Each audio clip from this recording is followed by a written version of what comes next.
બગસરાથી માત્ર 10 કિલોમીટરના અંતર આવેલ લુંઘિયા ગામની અંદર આપણે આવ્યા છીએ અને આ છે ગામનું રામજી મંદિર. મિત્રો, આ માત્ર એક ગામ નથી, આ છે વીરના જન્મની સાક્ષી ધરતી. અને આજે આપણે આવી પહોંચ્યા છીએ લગભગ 225 વર્ષ પહેલાં, જ્યારે દેશ પર અંગ્રેજોનું શાસન હતું અને જ્યારે અન્યાય વધતો જતો હતો, ત્યારે આ જ ધરતી પર જન્મ્યો હતો એક વીર, જેનું નામ હતું વીર બાવાવાળા. પણ આ મકાન માત્ર ઈંટ અને માટીથી બનાવેલું નથી. આ મકાન ઇતિહાસ છે, આ મકાન ઓળખ છે, આ મકાન છે વીર બાવાવાળાનું જન્મસ્થાન.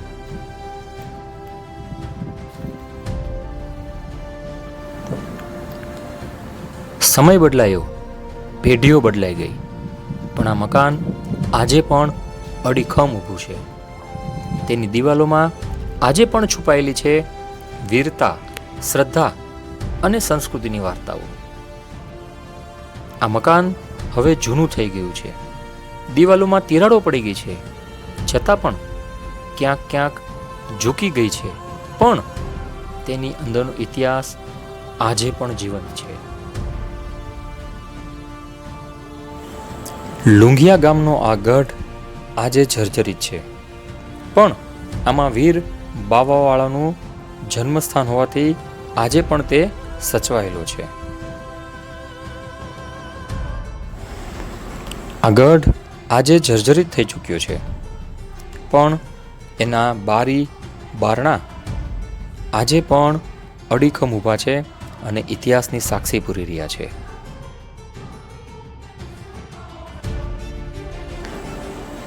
તમે જ્યારે આ ગઢની મુલાકાત લેશો તો તમને ખ્યાલ આવશે કે જૂનવાણી બાંધકામ કેવું હતું. આ લોખંડના કડા કે પછી આ પીઢિયા તમને તે સમયની સાંસ્કૃતિક યાદ અપાવશે. અને એ પણ યાદ અપાવશે કે 250 વર્ષ પહેલાં બાંધવામાં આવેલો આ ગઢ આજે પણ શાંતિથી ઊભો છે.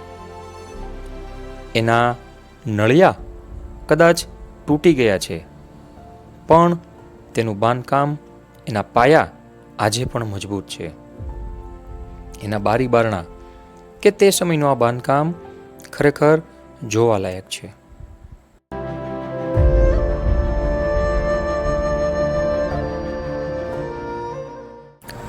લુંઘિયા ગામમાં આવેલો આ રાણીંગ બાપુનો ગઢ એવી જગ્યાએ નિર્માણ પામ્યો હતો કે જ્યાંથી તમે સમગ્ર લુંઘિયા ગામને જોઈ શકો છો.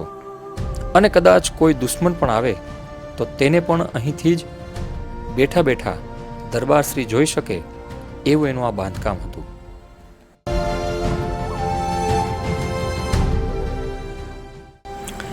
ગીરના જંગલનો આ વિસ્તાર અને સાગમાંથી બનાવેલું આ બાંધકામ આજે પણ મજબૂત સ્થિતિમાં છે.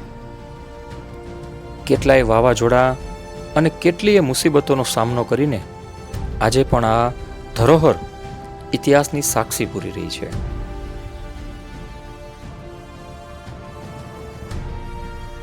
અને અત્યારે આપણે જે રૂમના દર્શન કરી રહ્યા છીએ એ રૂમ એટલે કે જ્યાં વીર બાવાવાળા જન્મ્યા હતા તે જગ્યા. આ એની બારીઓ તમે જુઓ કે પછી આ એનું બાંધકામ તમે જુઓ તો ઇતિહાસ આજે પણ અહીં જીવન છે તેવું તમને ચોક્કસ લાગશે. આ જ રૂમની અંદર ખમસાણનાથ બાપુના આશીર્વાદથી વીર બાવાવાળા અહીં જન્મ્યા હતા.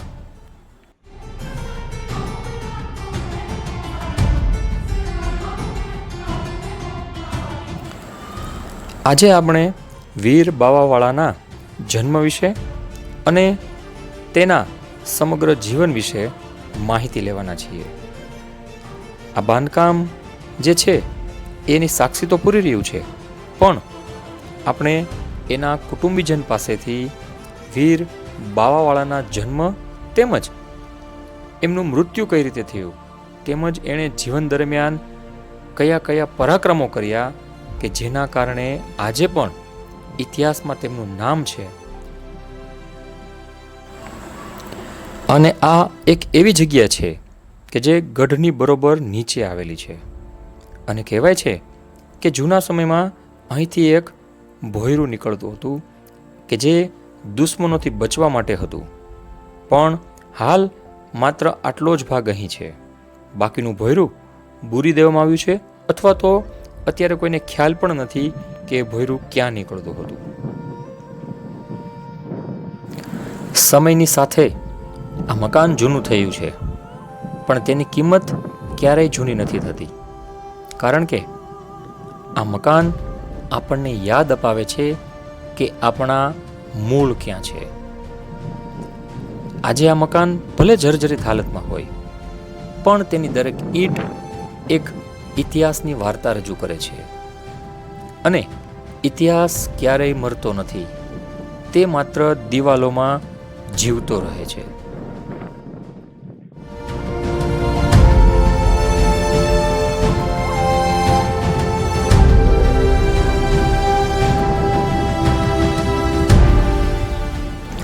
આ ગઢનું બાંધકામ ખૂબ ઊંચાઈ ઉપર હતું. સમગ્ર લુંઘિયા ગામ અહીંથી જ તમને દેખાય એવી રીતે આ ગઢની રચના કરવામાં આવી હતી. હાલ પણ તમે આ જગ્યા ઉપર ઊભા રહો તો તમને એ વાતનો ખ્યાલ આવશે કે 250 કે 25 વર્ષ પહેલાં કરવામાં આવેલું બાંધકામ કેટલી બધી કુનેહપૂર્વક કરવામાં આવ્યું હતું.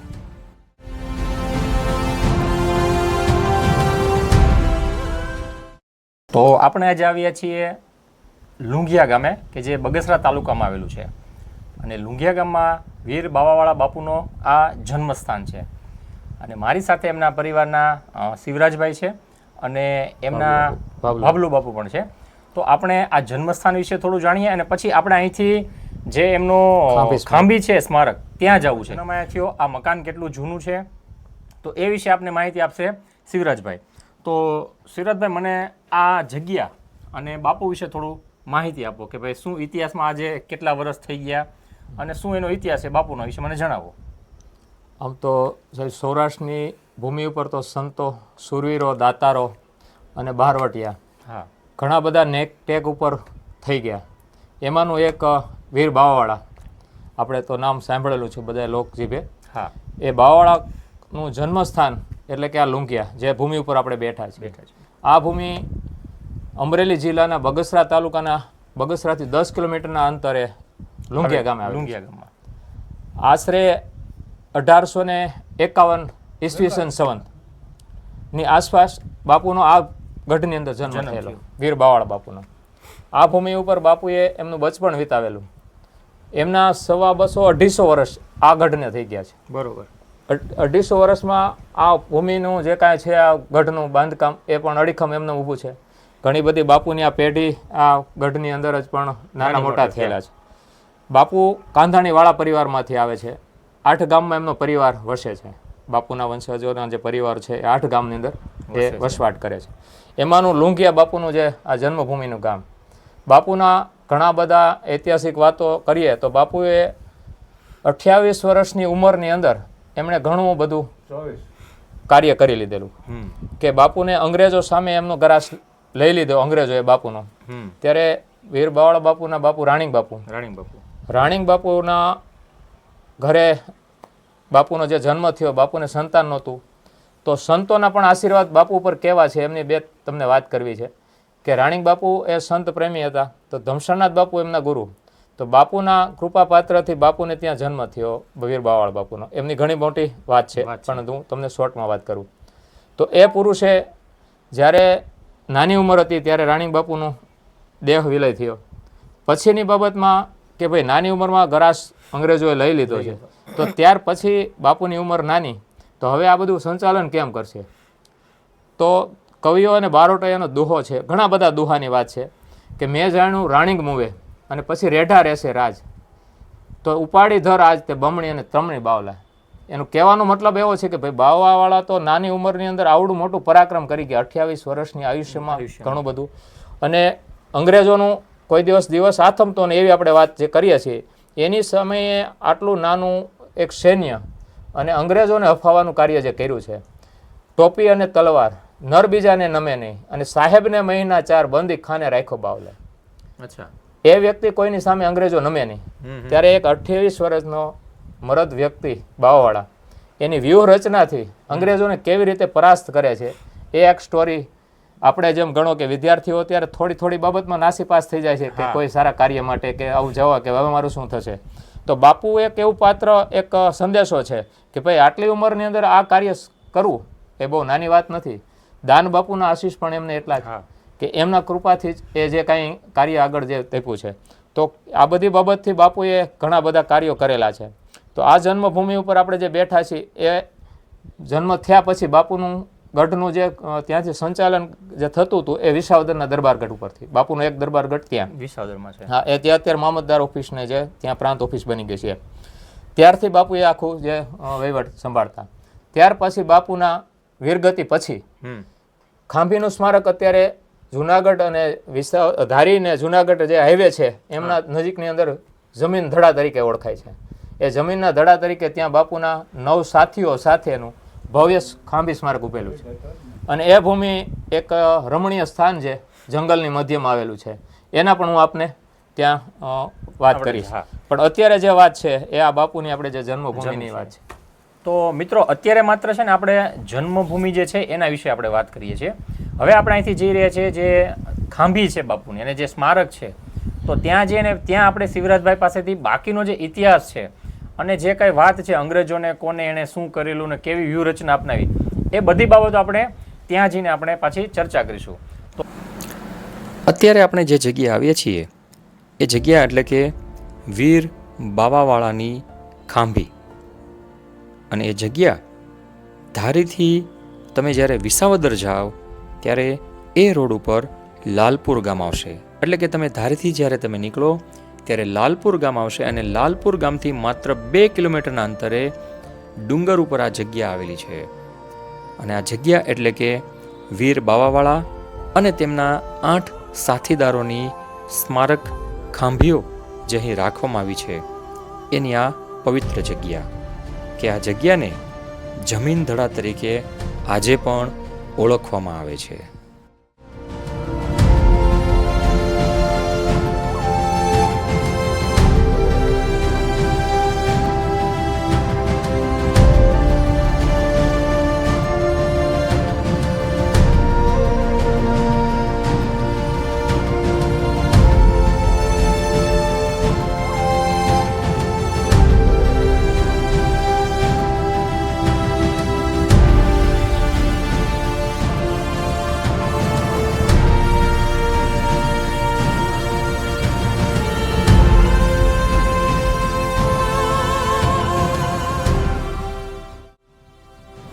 આ જગ્યા લુંઘિયાથી માત્ર 20 કિલોમીટરના અંતરે છે.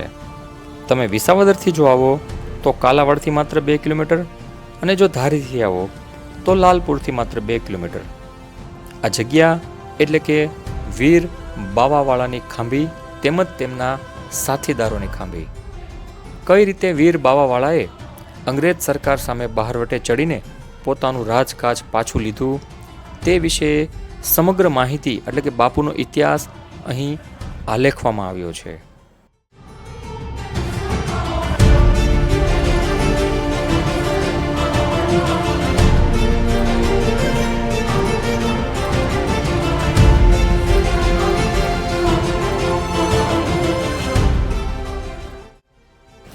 વીર બાવાવાળાનું બાળપણ હોય કે તેમનું લગ્ન જીવન હોય, સમગ્ર વિશે માહિતી અહીં તમને મળી જશે.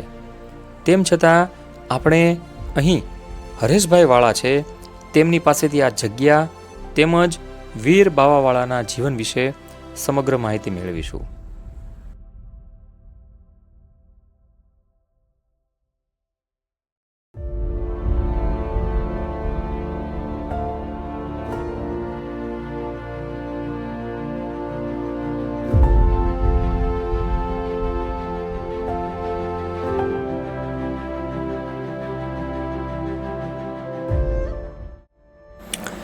વીર બાવાવાળા ઉપરાંત અહીં રાણીંગ બાપુના પિતા એટલે કે વાઘાવાળા કે જેમના નામ ઉપરથી જૂના વાઘણિયા ગામ વસાવવામાં આવ્યું હતું તેમની ખાંભી પણ અહીં રાખવામાં આવેલી છે.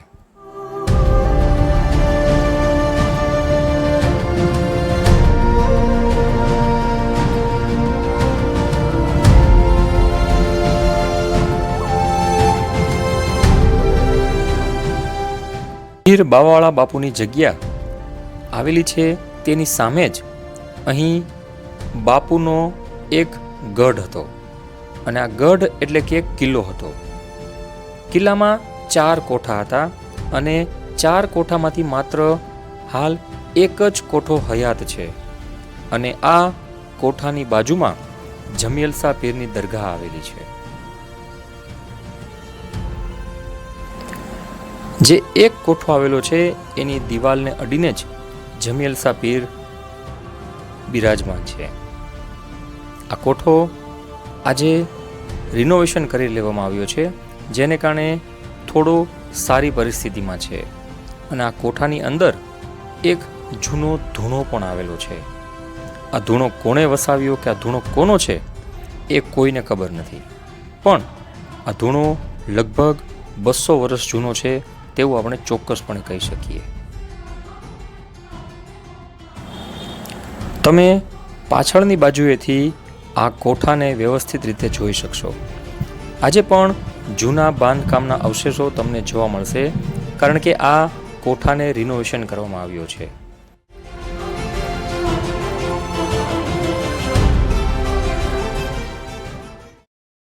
તો વીર બાવાળા બાપુનો ઇતિહાસ જે આપણે જાણવાનો છે એમાં આપણી સાથે જે વ્યક્તિઓ છે એનો આપણે પરિચય મેળવી લઈએ. તો તમે તમારો જ પરિચય આપો. ગામ છે મોણવેલ, મારું નામ છે હરેશભાઈ દાદભાઈ વાળા. મારું ગામ છે કાગદડી, દાદલ રામભાઈ વાણાભાઈ. દાદલ રામભાઈ અને એમનું વતન છે કાગદડી. કાગદડી. અને મારું નામ છે શિવરાજભાઈ રાવતભાઈ બસિયા. આમ તો મૂળ ગામ મારું મોરવાડા છે અને લુંગિયા મારું મોસાળનું ગામ. શિવરાજભાઈ બસિયા એ પણ આપણી સાથે, તમને ખ્યાલ છે કે તે લુંઘિયાથી જ આપણી સાથે આવ્યા છે. એમનું મૂળ ગામ મોરવાડા છે, પણ તેઓ અહીંયા મોસાળ છે ને ત્યાં અહીંયા રહે છે.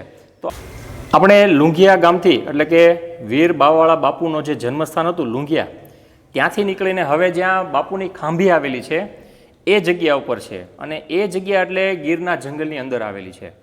તો મારી સાથે હરેશભાઈ છે અને આપણે શિવરાજભાઈએ જે માહિતી આપી, હવે આગળની માહિતી જે છે એ આપણે હરેશભાઈ આપશે. તો હરેશભાઈ, મને આ જગ્યા વિશેની જે કાંઈ તમે માહિતી જાણતા હોય તે આપો. કે બાપુ અહીંયા ક્યાં કેટલો વર્ષ રહ્યા, કઈ રીતે લડ્યા હતા અને કઈ રીતે લડ્યા અને શું છે એમના સાથીદારો વિશે જે કાંઈ માહિતી હોય તે જણાવો. સૌને જય બાપુ બાવાવાળા.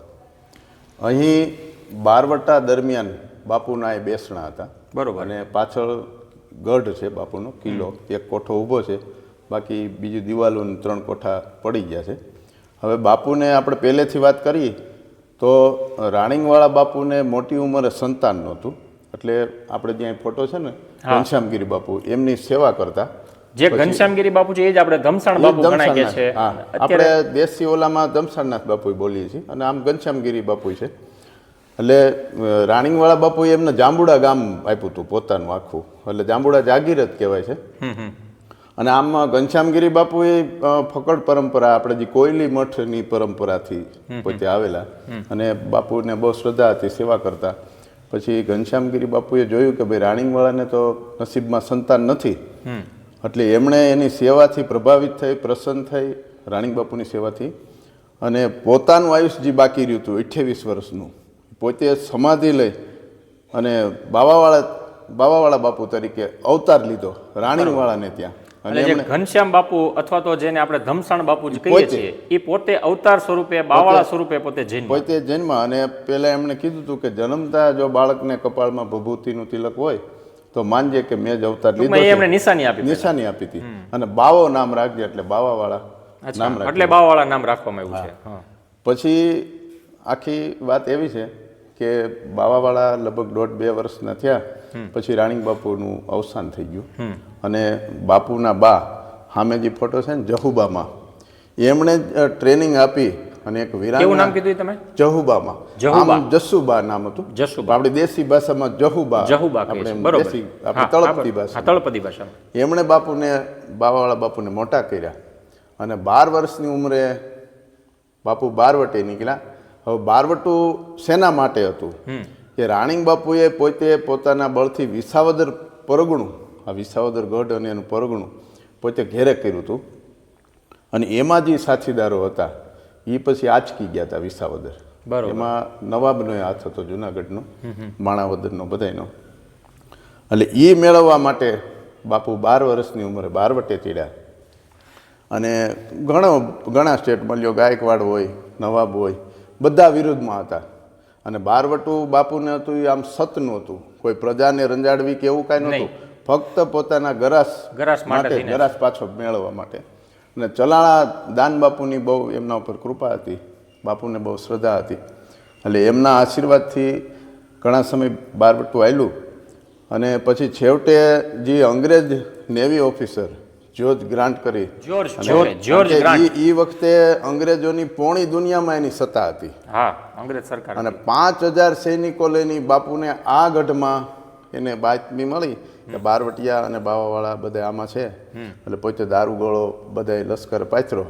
પણ દાન મહારાજને ત્યાં ચલાળા ખબર પડી ગઈ. એટલે એ હોકો પીતા, દાન બાપુ છે ને એ હોકો પીતા. એટલે પડખે બેઠા એને કીધું કે ભાઈ તું આ ઢેખાડો એટલે દેતવા હોય ને પેલામાં એ હેઠો મૂક એમ, બીજા માણસને કીધું. એટલે ન્યાય દેખાડો મૂક્યો અને અહીંયા દારૂગોળો પેલા ફૂટી ગયો, પાથરતા હતા ને એમાં. એટલે ઘણા અંગ્રેજો એમાં મરાઈ ગયા, સૈનિકો મરાઈ ગયા. પછી લડાઈ થઈ અને એમાં બાપુએ ગ્રાન્ટને જીવતો પકડી લીધો, બાવાવાળા બાપુએ, અને 4 મહિના ભેગો રાખ્યો. એટલે આમાં જે આપણે દુવો છે ને કે ટોપીને તરવાર નર બીજાને નમે નહીં, એ સાહેબને મહિના 4 બંદીખાને રાખ્યો બાવલા.